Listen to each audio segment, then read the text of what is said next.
নমস্কার বন্ধুরা, রাজ্যের সমস্ত কৃষকদের জন্য এই মুহূর্তে রয়েছে অত্যন্ত গুরুত্বপূর্ণ এবং বিরাট বড় একটি সুখবর। আপনারা যারা দীর্ঘদিন ধরে কৃষক বন্ধু প্রকল্পের টাকা এবং পিএম কিষাণ যোজনার টাকার জন্য অপেক্ষা করে আছেন, তাদের জন্য রাজ্য এবং কেন্দ্র সরকারের তরফ থেকে বেশ কিছু বড় সিদ্ধান্ত নেওয়া হয়েছে। আজকে আমরা বিস্তারিত আলোচনা করব নতুন সরকার গঠনের পর কৃষক বন্ধু প্রকল্প কি বন্ধ হয়ে যাচ্ছে নাকি টাকার পরিমাণ বাড়ানো হচ্ছে, আগামীকাল থেকে কি সত্যিই নতুন নিয়ম শুরু হতে চলেছে, কারা কারা এবার টাকা পাবেন আর কাদের টাকা আটকে যেতে পারে, এর পাশাপাশি পিএম কিষাণ প্রকল্পের টাকা নিয়ে নরেন্দ্র মোদী সরকার কি নতুন ঘোষণা করেছে তা জানতে ভিডিওটি একদম শেষ পর্যন্ত দেখুন। আপনি যদি একজন কৃষক হয়ে থাকেন তবে আজকের এই ভিডিওটি আপনার জন্য অত্যন্ত মূল্যবান হতে চলেছে। ভিডিওটি শুরু করার আগে আপনাদের কাছে অনুরোধ, চ্যানেলটি অবশ্যই সাবস্ক্রাইব করে পাশে থাকা বেল আইকনটি প্রেস করে রাখুন, যাতে এই রকম গুরুত্বপূর্ণ আপডেট আপনার মিস না হয়। বন্ধুরা, ইউটিউবে সর্বপ্রথম এই যে আপডেট আপনি কোথাও পাবেন না, সেটি আপনাদের সামনে তুলে ধরব। আমরা সবাই জানি যে রাজ্যে নতুন সরকার গঠনের পর একের পর এক সামাজিক প্রকল্পের টাকা দেওয়া কিন্তু ইতিমধ্যে শুরু হয়ে গেছে। গত জুন মাসের 3 তারিখ থেকেই অন্নপূর্ণা ভাণ্ডার প্রকল্পের 3,000 টাকা করে দেওয়ার কাজ শুরু করেছে রাজ্য সরকার। প্রাথমিক পর্যায়ে প্রায় 28,25,000-এরও বেশি মহিলার অ্যাকাউন্টে এই টাকা পৌঁছে দেওয়া হয়েছে এবং অনলাইনে নতুন আবেদন প্রক্রিয়াও শুরু হয়েছে। শুধু তাই নয়, বিধবা ভাতা, প্রতিবন্ধী ভাতা এবং বার্ধক্য ভাতার মতো প্রকল্পগুলোর টাকাও কিন্তু উপভোক্তারা এই মুহূর্তে জুন মাসের টাকা পেতে শুরু করেছেন। এপ্রিল মাসের 1,000 টাকা করে দেওয়া হয়েছে এবং জুন মাসে 2,000 টাকা করে দেওয়া হবে। সেটার পেমেন্ট স্ট্যাটাসও কিন্তু আন্ডার প্রসেস লেখা চলে এসেছে। কিন্তু এখানেই উঠছে সবচেয়ে বড় প্রশ্ন, লক্ষ লক্ষ সাধারণ মানুষ, মা বোনেরা টাকা পেলেও আমাদের রাজ্যের অন্নদাতারা অর্থাৎ কৃষকেরা কেন এখনও টাকা পাননি? চাষিরা দিনরাত এক করে মাঠে ফসল ফলান, কিন্তু বর্তমান বাজারে সার, বীজ, কীটনাশক এবং অন্যান্য কৃষি উপকরণের দাম যেভাবে আকাশছোঁয়া হয়ে উঠেছে, তাতে চাষাবাদ করা আগের তুলনায় অনেক বেশি ব্যয়বহুল হয়ে পড়েছে। এই পরিস্থিতির কথা আমি ইউটিউবে সর্বপ্রথম তুলে ধরছি, যাতে এই কথা সরকারের কান অবধি পৌঁছে আপনাদের কৃষক বন্ধুর টাকা এবং ধানের টাকা কিন্তু বাড়ানো হয়, অর্থাৎ ধান বা বিভিন্ন ফসল বিক্রি করেন তার যেন দাম বৃদ্ধি করা হয়, যাতে আপনারা প্রত্যেকে সঠিকভাবে আপনাদের ফ্যামিলি মেনটেন করতে পারেন। এই পরিস্থিতিতে কৃষকদের আর্থিক সহায়তাও কিন্তু জরুরি। তাহলে সরকার কৃষকদের নিয়ে কী ভাবছে এই মুহূর্তে, চলুন জেনে নেওয়া যাক। এই বিষয়ে আপনাদের জানিয়ে রাখি, নতুন মুখ্যমন্ত্রী শুভেন্দু অধিকারী মহাশয় দায়িত্ব গ্রহণের পর 11ই মে একটি হাই ভোল্টেজ মিটিংয়ে স্পষ্টভাবে জানিয়ে দিয়েছিলেন যে আগের সরকারের চালু থাকা কোনো সামাজিক প্রকল্প বন্ধ হবে না, অর্থাৎ কৃষক বন্ধু প্রকল্প কিন্তু বন্ধ হচ্ছে না। তবে হ্যাঁ, প্রশাসনিক কাজের সুবিধার জন্য এবং নতুন নিয়মে প্রকল্পগুলো চালানোর জন্য নাম কিছুটা পরিবর্তন করা হচ্ছে এবং সবচেয়ে বড় কথা, আর্থিক সহায়তার পরিমাণও বৃদ্ধি করা হয়েছে। ইতিমধ্যে আপনারা যদি লক্ষ্য করে থাকেন, সরকারি ওয়েবসাইটগুলোতেও কিন্তু বড় সড় পরিবর্তনের কাজ শুরু করেছে। আগে যেখানে এগিয়ে বাংলা লোগো ছিল, সেই লোগো কিন্তু সমস্ত সরকারি পোর্টাল থেকে পরিবর্তন করা হচ্ছে এবং নতুন সংযোজন করা হচ্ছে।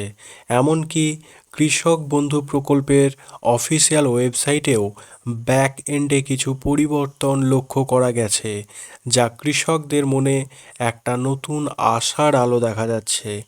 এবার আসি টাকার অঙ্কের ব্যাপারে। আগের তৃণমূল সরকারের আমলে কৃষক বন্ধু প্রকল্পের মাধ্যমে কৃষকেরা জমির পরিমাণ অনুযায়ী বছরে সর্বনিম্ন 4,000 টাকা থেকে সর্বোচ্চ 10,000 টাকা পর্যন্ত আর্থিক সহায়তা পেতেন। সাধারণ খরিফ মরশুমের জন্য এপ্রিল থেকে সেপ্টেম্বরের মধ্যে প্রথম কিস্তি টাকা দেওয়া হয়ে থাকে। বিভিন্ন বিশ্বস্ত সূত্র মারফত এবং রাজনৈতিক মহলে জল্পনা অনুযায়ী জানা যাচ্ছে এবার কৃষক বন্ধু প্রকল্পের আর্থিক সহায়তার বড়সড় বৃদ্ধি পেতে চলেছে।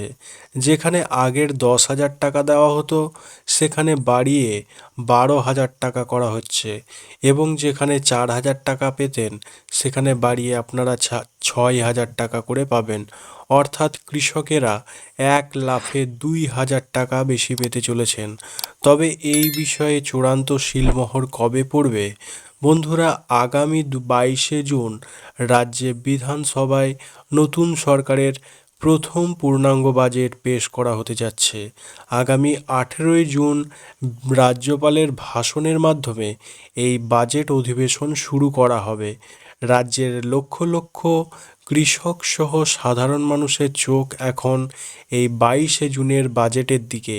এই বাজেটেই কিন্তু কৃষক বন্ধু প্রকল্পের নাম পরিবর্তন করা সহ টাকা বৃদ্ধি এবং টাকা ছাড়ার অফিসিয়াল তারিখ ঘোষণা হতে পারে, অথবা তার আগেও মুখ্যমন্ত্রী কোনো বড় সড়ো চমক দিতে পারেন। এবার আপনাদের সবচেয়ে গুরুত্বপূর্ণ বিষয়টি জানাবো, যা না করলে আপনার টাকা কিন্তু সম্পূর্ণ আটকে যাবে।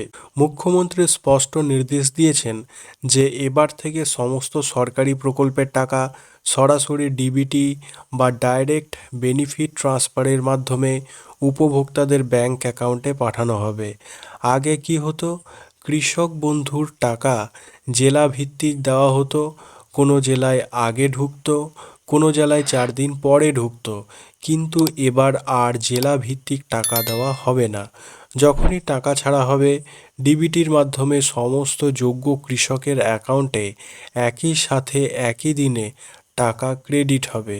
এর জন্য আপনাকে অবিলম্বে দুটি কাজ করতে হবে। আপনার আধার কার্ডের সাথে মোবাইল নম্বর লিঙ্ক থাকতে হবে। আপনার ব্যাংক অ্যাকাউন্টের সাথে ডিবিটি বা আধার সিডিং সক্রিয় থাকতে হবে। মনে রাখবেন, আপনার যদি একাধিক ব্যাংক অ্যাকাউন্ট থাকে তবে সেই ব্যাংক অ্যাকাউন্টটিতে ডিবিটি অ্যাক্টিভ করা থাকতে হবে। টাকা কিন্তু অটোমেটিকভাবে ডিবিটি সংযুক্ত ব্যাংক অ্যাকাউন্টেই ঢুকবে।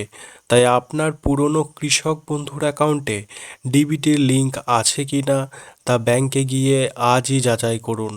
এছাড়াও সরকার জানিয়েছে নতুন ভোটার তালিকা এবং সরকারি নথির মাধ্যমে উপভোক্তাদের ডেটা ভেরিফিকেশন করা হচ্ছে। যারা মৃত ভোটার বা মৃত উপভোক্তা তাদের নাম তালিকা থেকে বাদ দেওয়া হচ্ছে এবং যারা প্রকৃত যোগ্য চাষি কেবল তারাই টাকা পাবেন। আগামী দিনে কৃষক বন্ধু পোর্টালে আপনারা নিজেদের স্ট্যাটাস চেক করার নতুন অপশনও দেখতে পাবেন। নারী ও শিশু কল্যাণ মন্ত্রী অগ্নিমিত্রা পাল মহাশয়া জানিয়েছেন যে তালিকার বিশ্লেষণের কাজ চলছে। এমনকি যাদের নাম ট্রাইব্যুনালে রয়েছে বা যারা সিএ এর জন্য আবেদন করেছেন তারাও কিন্তু সমস্ত নিয়ম মেনে সরকারি সুবিধা পাবেন। এর পাশাপাশি রাজ্য সরকারের বাংলা শস্য বীমার পরিবর্তে কৃষকদের কেন্দ্রীয় সরকারের প্রধানমন্ত্রী ফসল বীমা যোজনার আওতায় আনারও একটা বড় সম্ভাবনা তৈরি হয়েছে। রাজ্য সরকারের কৃষক বন্ধুর পাশাপাশি কেন্দ্রীয় সরকারের পিএম কিষাণ সম্মান নিধি যোজনা নিয়ে বড় আপডেট রয়েছে। আপনারা যারা পিএম কিষাণের 23 নম্বর কিস্তির টাকার জন্য অপেক্ষা করে রয়েছেন, সূত্র মারফত জানা যাচ্ছে যে জুন মাসের শেষ সপ্তাহে অথবা জুলাই মাসের প্রথম সপ্তাহের মধ্যেই এই টাকা কৃষকদের অ্যাকাউন্টে পাঠানো হবে। এখানে আরও একটি খুশির খবর রয়েছে। বিধানসভা ভোটের আগে প্রধানমন্ত্রী নরেন্দ্র মোদী রাজ্যে এসে ঘোষণা করেছিলেন যে বাংলায় ডবল ইঞ্জিন সরকার বা বিজেপি সরকার আসলে পিএম কিষাণের বার্ষিক ভাতা 6,000 টাকা থেকে বাড়িয়ে 9,000 টাকা করা হবে।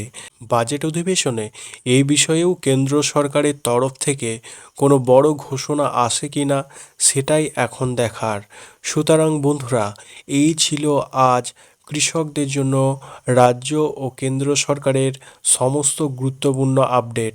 22শে জুনের বাজেটের পরেই সমস্ত ছবিটা একদম পরিষ্কার হয়ে যাবে এবং জুনের শেষেই আপনাদের অ্যাকাউন্টে টাকা ঢোকার প্রক্রিয়া শুরু হবে।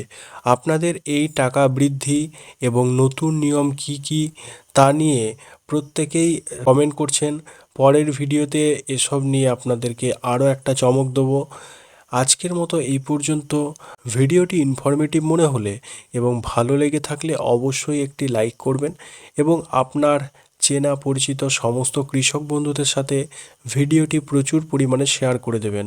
আর এই ধরনের সরকারি প্রকল্পের সঠিক এবং জেনুইন আপডেট সবার আগে পেতে আমাদের চ্যানেলটিকে সাবস্ক্রাইব করতে ভুলবেন না।